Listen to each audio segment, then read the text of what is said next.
sebuah kecelakaan lalu lintas tunggal dialami oleh sebuah bus dengan nomor polisi D7019 GU sekitar pukul 15.30 WIB di kawasan Waimiting, Seram bagian Barat, pada Selasa, 22 April 2025. Insiden ini terjadi saat bus yang mengangkut barang-barang kebutuhan masyarakat tersebut melintasi kondisi jalan yang rusak.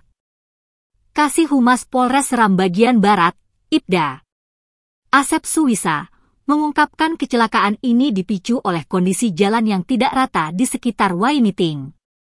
Lebih lanjut, Ibda Asep Suwisa merinci bahwa di dalam bus terdapat sopir, Takdir Kasturian, 38 tahun, serta 2 orang kondektur bernama Lutfi Kasturian dan Iswanda Lina.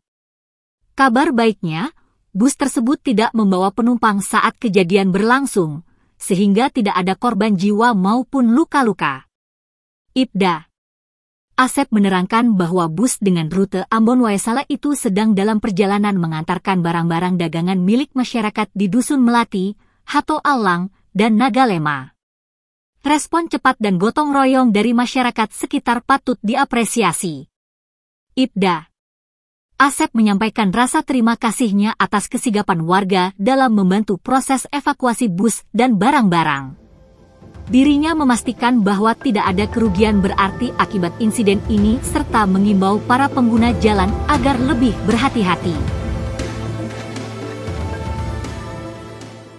Download Tribun X sekarang, menghadirkan lokal menjadi Indonesia.